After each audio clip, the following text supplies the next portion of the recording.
we're going to thank whoever the greeters were. I saw a vast array of people there. It was great. Thank you very much. Well. And we have a microphone team, but the microphones are here. Is that true? I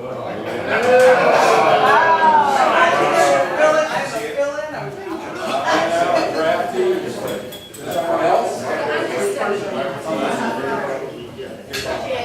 All right. Very cool. Thank you. Well, one of the microphones needs to go to Mark Olson, who's been thinking. Okay, this goes into the file of, well, things seem to stay the same. This is from Henrik Ibsen. He's a Norwegian playwright, and he died over 100 years ago. And it says, "It is inexcusable for scientists to torture animals. Let them make their experiments on journalists and politicians."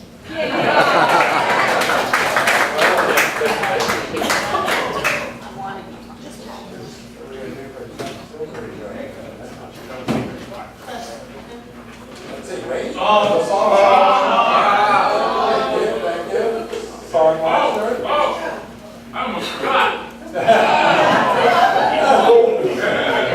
I know, you have made too many mistakes. Well, tis the season, and we have an esteemed song leader from another club here as well. So, just to judge you, I need help.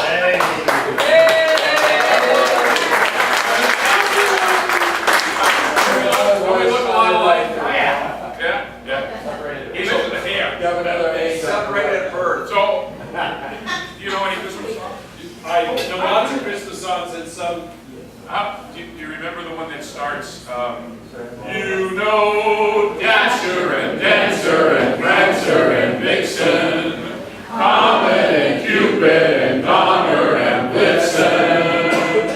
What do you recall? The bravest reindeer of all, Rudolph the red-nosed reindeer had a very shiny nose, and if you ever saw it, you would even say it glowed. All of the other reindeer used to laugh and call him names. They never let poor Rudolph join in any reindeer game. And one foggy Christmas Eve, Santa came to say, Rudolph, with your nose so bright, won't you guide my sleigh tonight? Then all the reindeer loved him as they shouted out with glee, Rudolph the red-nosed reindeer, you'll go down in history.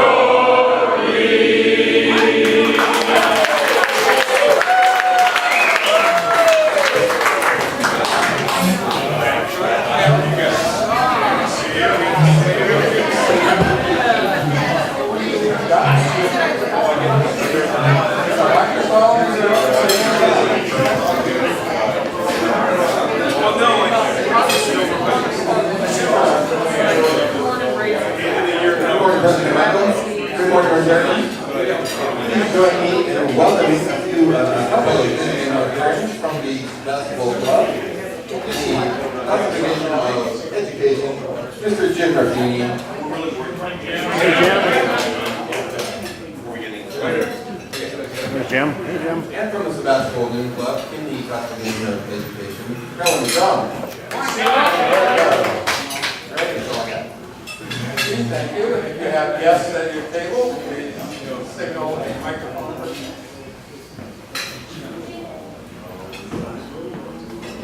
Good morning. I have with me Andrew Delaney, and Andrew was a victim of our cider the other night at tree lighting. Vicki said, "Come on over to Rotary and have breakfast with us." So this is Andrew's first time, so welcome. Hi, Andrew. Good morning, fellow Rotarians. I'm delighted to have with me my beautiful bride, Maxine. Saint Maxine. We have today with us Molly Taylor. Hi, Molly. Hey, Marley. I know this is Michael Bell's granddaughter, and she likes to be, you know, mutton Jeff. Ready for another picture? You need something.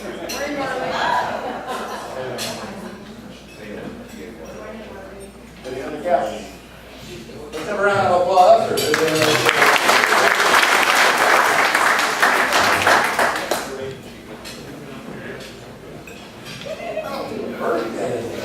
Excuse me, President Michael. Oh, We have a happy birthday as well.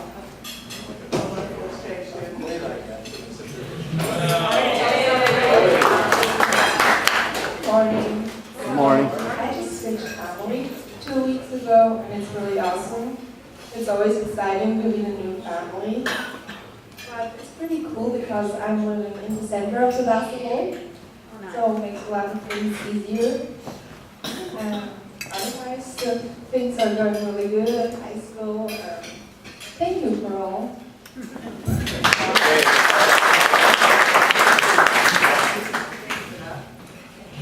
So, Joel, what are the names of your family? Your new family, what's their name? Will you speak in the microphone? Cynthia Morelli and Tony Buffo. Okay, thank you. Oh, I'm sorry. We have another guest at our table as well. Sorry. We have the director of PRD, he's going to be speaking to us later, that's what, and we'll be here to him later. Morning. All right.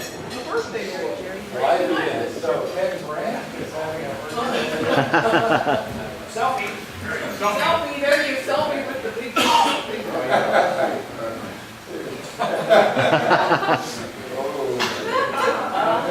Hope that thing's not loading.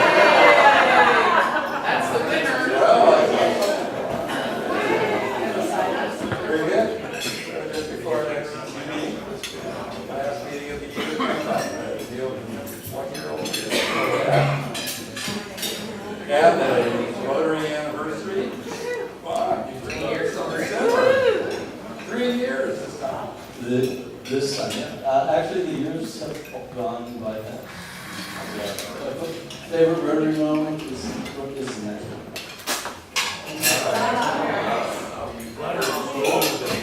that's 5.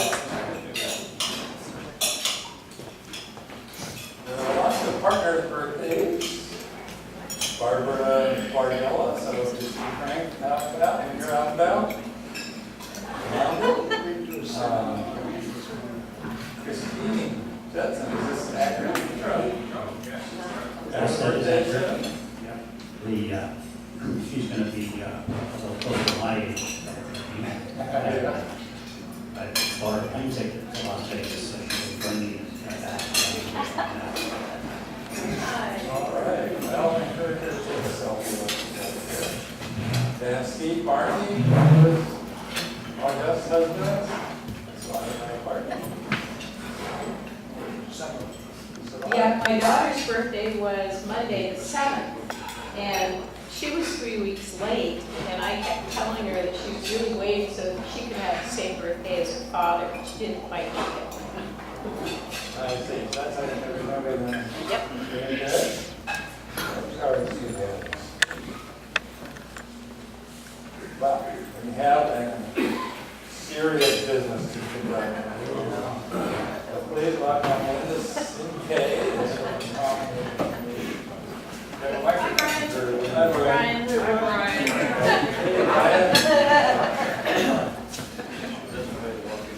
Thank you, President Michael.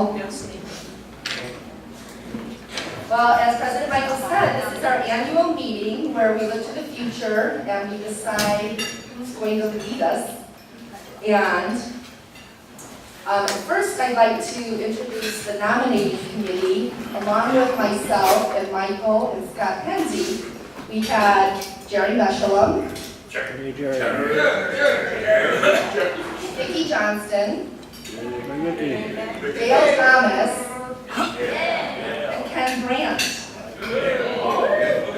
And none of this would have been possible without Bruce Campbell's sage advice. He is our club treasurer. Thank you, nominating committee. Thank you, Bruce, for all the hard work that got us to today.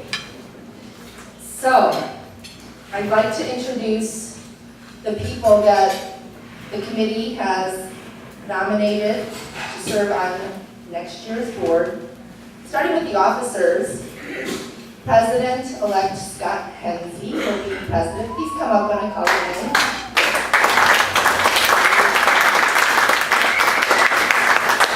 Michael Cook as past president next year. Michael Fells, please come up. Officer category secretary. Johnny, please come up. Officer category treasurer. And now the board members for nomination. Once again, Bruce Campbell, please come up. For his next favorite Rotary moment, Bob Keyser, come on up. Jeff Tunbar. There you go. This next nominee excites me. She's rather new to the club and has stepped up. David Farron.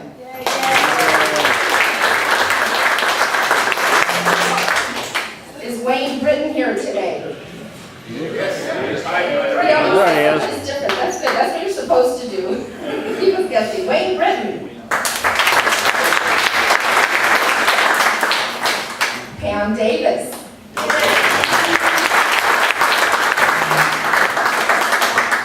Diana Curtis.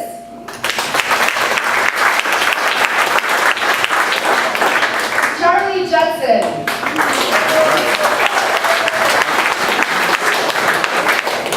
And may I get a drum roll, please? President-elect nominee after Scott Hensey is Bill Sauber.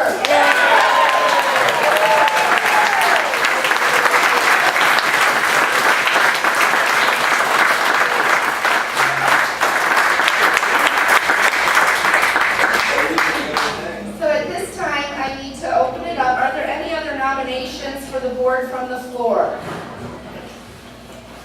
With that, I make a motion to accept the board as presented by the nominating committee. And Second. have a second. All in favor? Aye. All opposed? The ayes have it.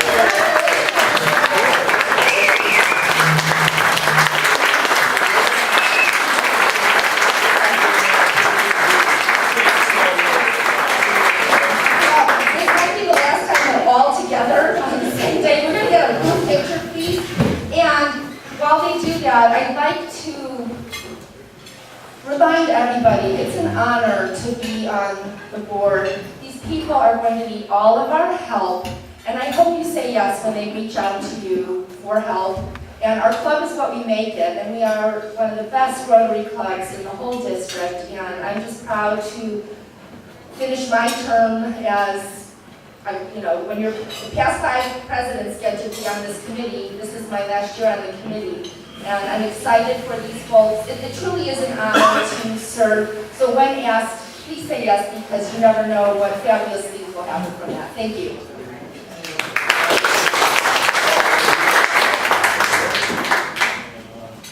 That's a big chart.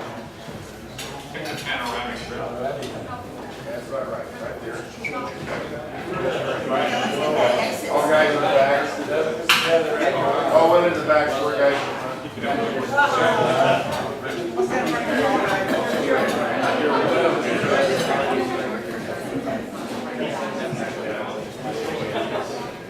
All right. Everybody ready? Whiskey. One more. Got it. All right.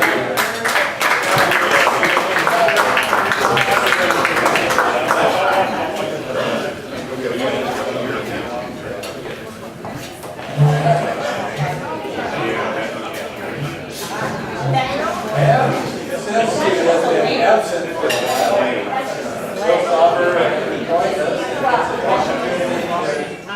It's 3 minutes of fame. Bill? Who are you?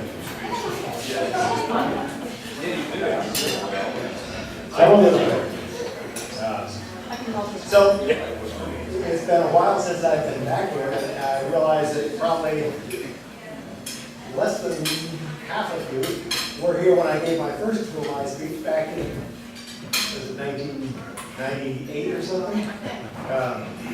So, a little history on it. I was born to a couple in Minnesota. It was a mixed marriage. My dad was German-Irish Catholic, and my mom was Swedish Lutheran. And in small town Minnesota, that was like, oh, neither one of the families approved, and so there was mayhem. They were actually married by proxy during World War II. My dad had already gone overseas. He was a navigator on a B-17 flying missions out of England, and decided that he didn't want to, before he left, he didn't think he wanted to get married because he didn't want to risk leaving a widow, but once he got over there, he decided, you know, I love this woman, I want to be with her for the rest of my life. God willing, I make it back, and so my mom's sister stood in for her, and they were married at a Catholic church in downtown St. Paul. And apparently that was not uncommon during World War II. Interesting to decide.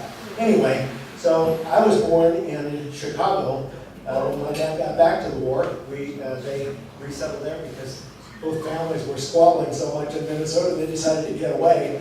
And so my next older sister and I were both born in Chicago. And then my mom's parents had both died. And so death in the family tends to bring people back together and realize squabbling over stupid stuff like that is irrelevant. And so they moved back to Minnesota, and then they were around family and friends. There were 5 kids in my family, and my mom had 5 of us within about 6.5 years. The longest gap was between myself and my brother. I was born in July of 48, and he was born in end of December of 49. And the shortest gap, my sister was then born in 51 in February, so that was like 13 months.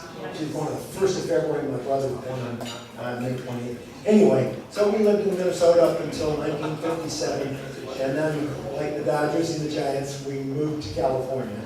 And been in California up and down the coast, started in Garden Grove, and then lived up on the peninsula for a couple of years, then back down to Anaheim, and back up. I went to Nevada High School. My only connection with Nevada is we played in high school football and beach.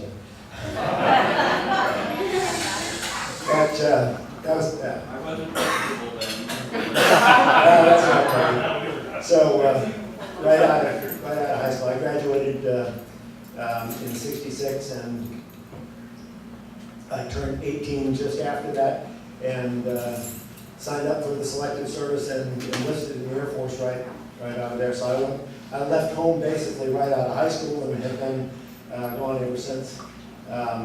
One of the results of that is after I was gone, I never really got to spend a lot of time with my parents, particularly my dad. And he ended up dying several years later, but I never got a lot of that time as an adult with him that I wanted to have, and that was really one of my prime motivations for hiking the AT with my son. I didn't want to miss that opportunity with my kids. We had a great time, and as we're, just like my family, my brothers and sisters and family, we moved around a lot. After Maxine and I got married, we moved around a fair bit. So we lived in 3 places in Northern California. Well, I went to school at Cal Poly, and then we came back up here, and then we lived in several places in the Bay Area, moved down to Southern California, down to Fillmore, and then to Kansas City, Missouri, lived there for 4 years, and then to Pennsylvania the first time. I lived in Lancaster County among the Amish, where I was working for Ford, who had at that time bought New Holland, so it was Ford New Holland. And I was there for 11 years, the longest place I've lived in my life. following that, I left Ford New Holland and came out here to have the Ford New Holland dealership in Santa Rosa. It was originally Santa Rosa Ford Tractor, and then I changed the name to Redwood Equipment, and that was when Joe recruited me to join Rotary. I actually knew Joe because he worked for Ford Tractor at the same time I did. And so we had a little rivalry going there because he was a Yankees fan and I was a Dodgers fan, and we got along really well. And so we had some very good times together.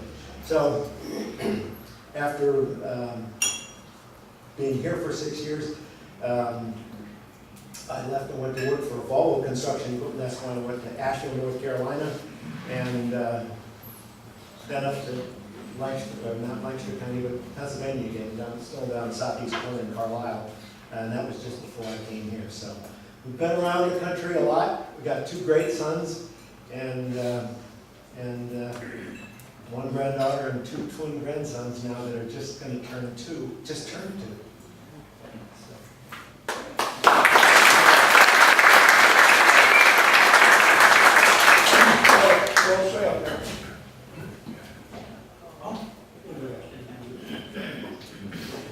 One of the last things that Bill had to do to remove his yellow badge was to do his win. So,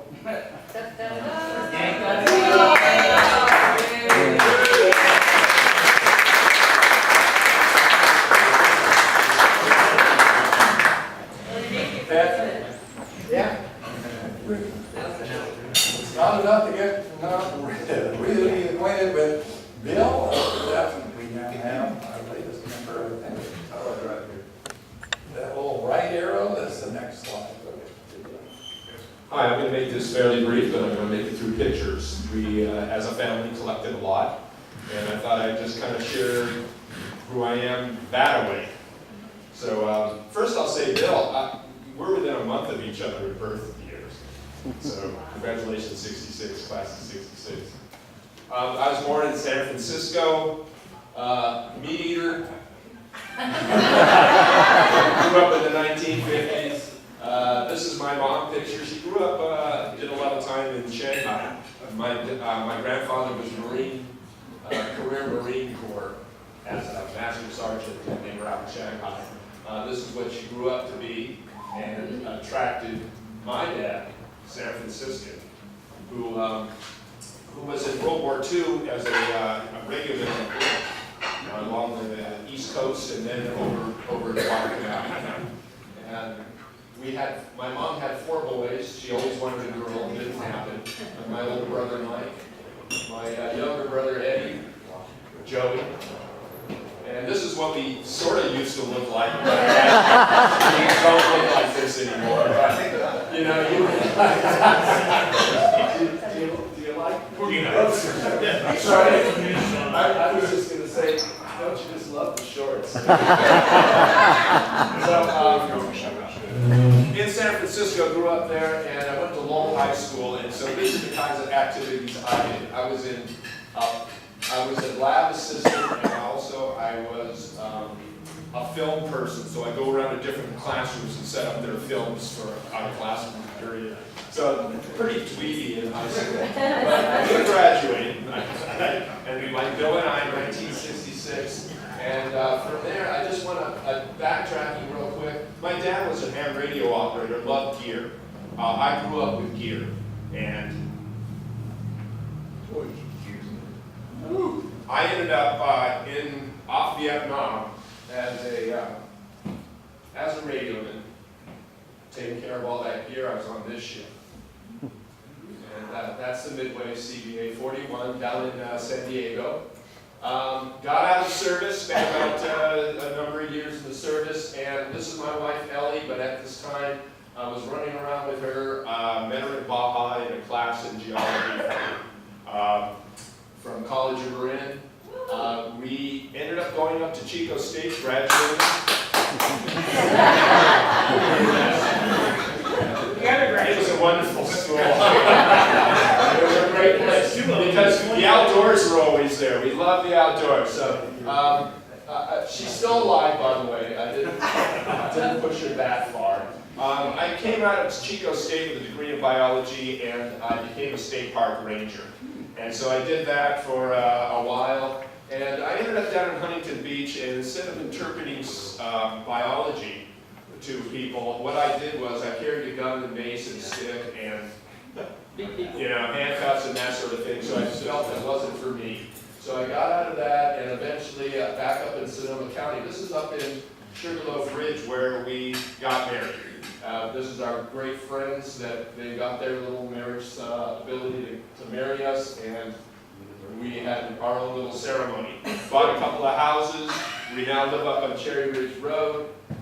This is the remodeling that we're on. This is our American Gothic. This is the house that we live in. It's been repainted a couple of times. There's all solar over the roof, but it's been our place for well over 20 years. I went out of that and I became a teacher. You might know Mike Sharon. He's in Emily. He was a science teacher there. But after being in the classroom for about 3 years, I became a gearhead again. And eventually, as the County Office of Education, where I led a project that put all the internet access into schools in this town, and then oversaw its maintenance and construction. I came out of that, retired, and I went into, became a veterinarian nurse, and I did that for 5 years.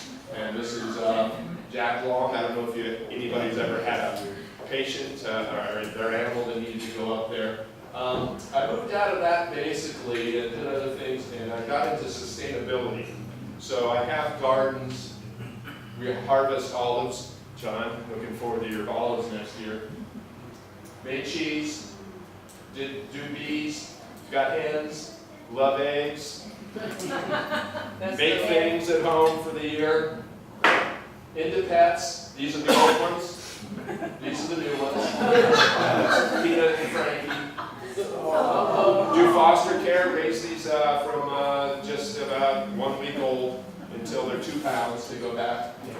Play a lot of ukulele now. And when I'm not here, we're traveling. This is scenes we like a lot of diverse scenery. We are bird watchers, but we'll take anything that comes our way. These are from our recent Africa. Al asked me to come up with a saying. I said, "Carpe diem." I'm seizing the day, and this is how I'm doing it. I'm going to go through.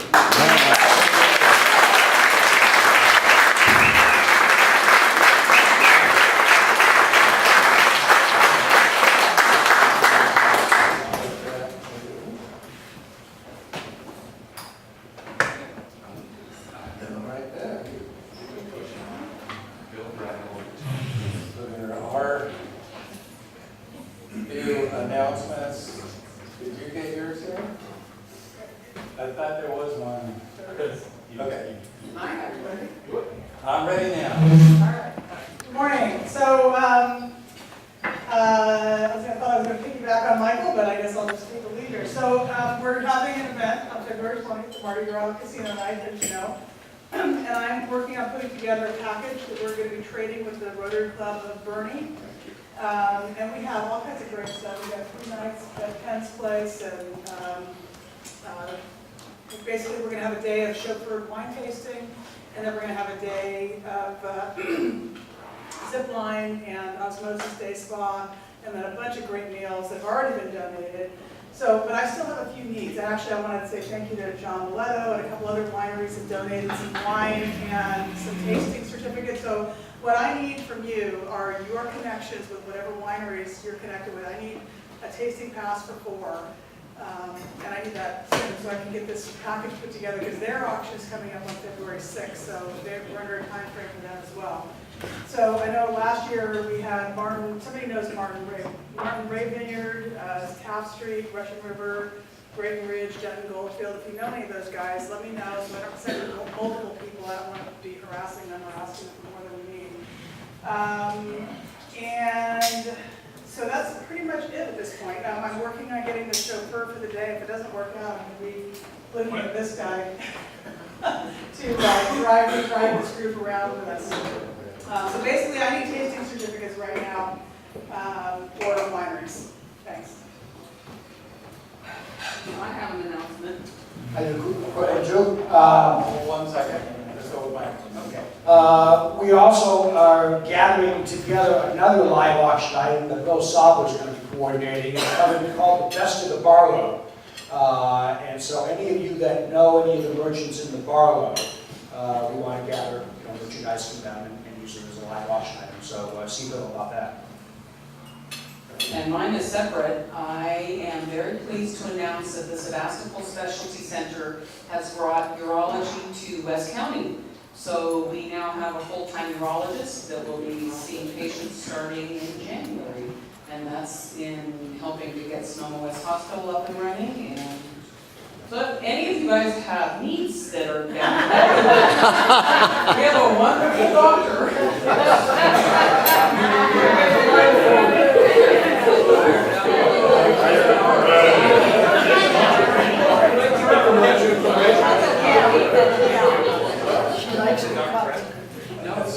Yeah, one other one that we'll be getting details on, but we are in a hunt for hands-on kind of things that we can do. We're joining Rotary as an opportunity to give back and be part of the community. There's a group that are connections through Richard Ruki that helps when the weather gets cold and wet and people might die. I don't know if you noticed in the news that North Face founder died suddenly, right? What did he die of? Hypothermia. Hypothermia specifically. So that happens not when it's freezing cold, but when it's around 40 degrees or so. And it gets down that cold around here. So they have a program called Code Blue, and we need volunteers to help flesh out the emergency people that help out with folks who are otherwise exposed and don't have good choices for shelter. So look for an email on how to hook up with that if you want to get directly involved and have a hands-on experience. We're probably going to need it before the end of this month. Code Blue, so that's coming up. And we haven't ever passed the hat so far in my presidency because we don't want to do that very much. Yeah, good, somebody did. And yet, the fire in Mendocino County is kind of a historic proportion. I mean, when a couple of people, one of those counties, right, but north of here. So the Valley Fire planned to give us the opportunity to pass a hat next week, so bring a wallet, and we'll contribute to the Valley Fire Fund, and Rotary is running. Thanks for the correction on that. The community dinner, any last minute? Kathy? Committee meeting tonight at 5:30, so if all the subcommittee chairs could be there, that would be terrific. Where is it? Where? At the senior center at 5:30 tonight in the, whatever Charlie's favorite room is. It's easier.